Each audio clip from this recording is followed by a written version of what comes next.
Hi, Mr. Toon Nook here, and welcome to another Diva and Knockouts news video. I haven't really done one in a long time, and I've been waiting for a lot of news to really build up before doing one, so I may be going back a couple of weeks in this video and talking about stories that are old now, and there are some recent stories I want to talk about, so let's get started.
So to just finish off on the Divas news, since there isn't really much to really talk about, the main big story that's been reported for the last couple of weeks is that the WWE Championship will be John Cena versus Daniel Bryan at SummerSlam, and this match is actually official now, but there was also talk and rumour speculation that the Bella Twins would get involved due to them being in relationships with both of these guys, and with their reality show starting next week, it does seem likely that this could happen, as this would be more of a way to promote the show on a big stage at SummerSlam to people that already didn't know about it, and to just give the girls more exposure on that. And since they have been getting a lot of airtime since their return, and with this new Total Diva show, I'm thinking WWE is going to want to push this show to be a huge success, so I wouldn't be surprised if we see the Bella Twins somehow get involved at SummerSlam between this match, whether they're just at ringside, whether we just see a little cat fight break out, who knows. But yeah, that's been going around for a couple of weeks now, and that's all really with the Divas. That's all I've got to talk about with the Divas, so let's move on to the Knockouts. So before I get into anything really big with the Knockouts, I just want to go back and talk about Mickie James's heel turn and the number one contender for the Knockouts Championship. So Mickie James, if you haven't been watching Impact, if you don't watch TNA, if you're just not interested in it or anything, Mickie James has made her heel turn. This was a couple weeks ago. It's been teased for a long time, and it finally came full this time. She is fully fledged heel now. She turned on Velvet Sky in a little segment after she won the Knockouts Championship. She attacked Velvet's knee and then locked in a STF submission modified version. And yeah, she's it's a different heel character that she plays in TNA now compared to her WWE one, and it's pretty crazy to think that it's been well over 7 years, 6-7 years since she's been heel. So this is something that a lot of fans of Mickie James have really wanted, is a heel turn.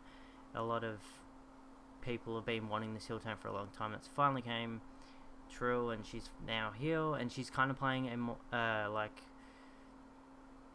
it's hard to explain, like a heel face kind of character where she's gloating a lot. She's kind of acting face, but you know she's heel. Like, she's acting heel, but she's acting face. Kind of like with the crowd and that, she's acknowledging the crowd as if she's a face, but she's talking down to the other knockouts, and she's acting heelish during the matches and that. And yeah, so it's kind of a cool character for her to play. It's not the psycho character from WWE, which is a nice change. I really wouldn't have liked her to play a psycho character like a lot of people wanted, since TNA, I don't think really would have done it justice. I know Mickie James could probably do it, but Mickie was a raging lesbian psycho, whereas in TNA I don't think they would have went that far with her heel character as a psycho type of character. And really there's not much more to talk about that, so I'll move on to the number one contendership match that Taryn Terrell and Gail Kim had on Impact about 2 weeks ago now. It was a ladder match, or was it a week ago? A week or 2 weeks, I can't even remember, but this was a ladder match for the number one contendership to the Knockouts Championship, and this was more of a rematch from their match at Slammiversary, which was an amazing match. Their ladder match was just as amazing. They did everything they did in their match at Slammiversary, but they just added a lot more to it. They did a lot with the ladder. And yeah, it was just a really good match, so if you get a chance, go check out both those matches, especially their pay-per-view match. It was quite shocking to see Taryn Terrell really pull out what she did at that pay-per-view, and yeah, so that's all I've got to say about that. For anyone that doesn't know, TNA's gone on more of a release rampage as of late, and it all started a couple weeks ago when they announced mostly gut check competitors were released from the company. They also announced 2 knockouts that were released, and one of them was Madison Rayne, who was a former knockouts champion multiple times, and she is pregnant, which is probably why they released her. And it's been rumored that all these releases that have came about, which has been a fair few now, is all due to cost. Yeah, so Madison Rayne got released. It doesn't look like she may be gone for long after she's had her baby. Maybe she'll come back. I don't think the door's going to be completely shut for her to return to the company. She's one of their biggest homegrown characters they've actually managed to get out of the women's division. So that's that. And also they released Taylor Hendricks, who was the first ever gut check female winner. So she's gone. Not really surprised with her release.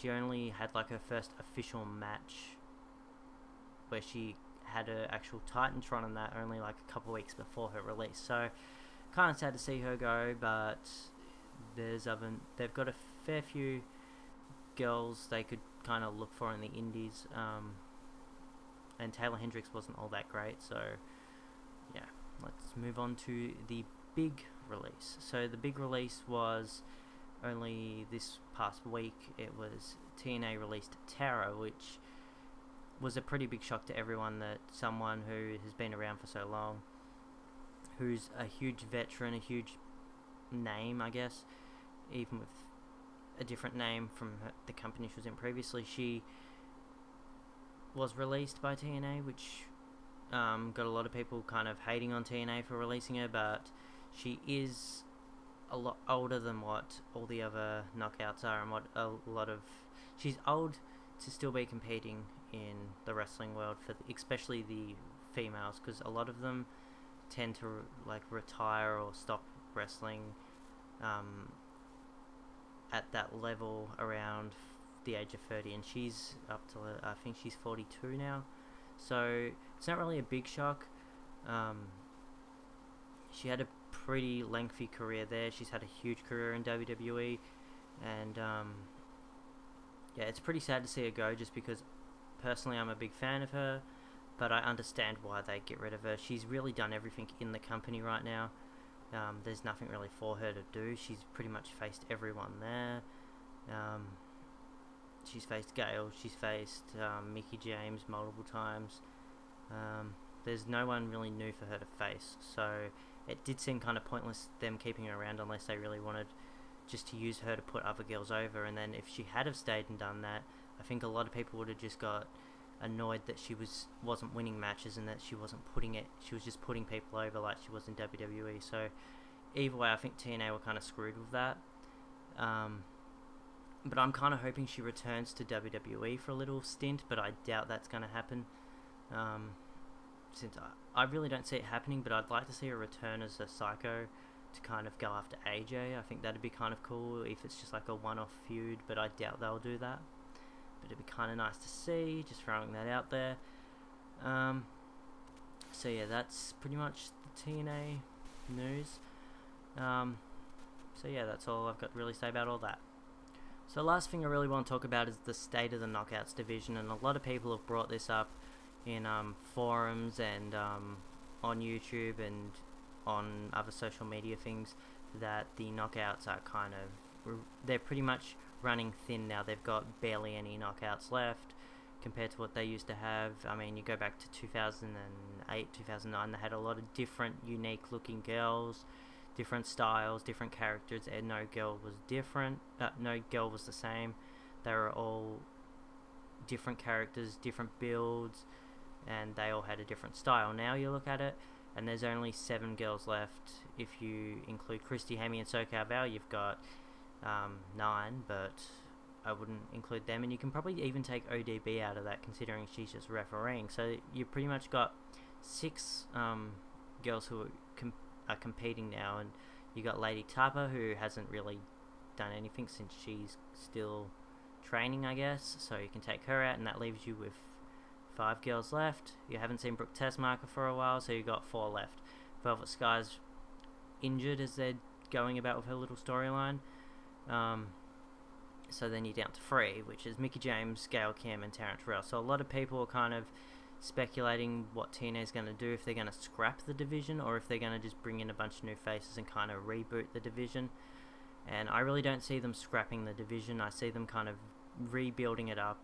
I don't think they're going to release any more of the girls, though. I think who they've got now, I think we're going to see a lot more. Probably we'll see ODB return to actually competing, and they'll probably just finally just bring back a normal referee, because it is kind of stupid them having an actual active wrestler refereeing when they could just have a competing. I don't want to see ODB win the Knockouts Championship. I just think to kind of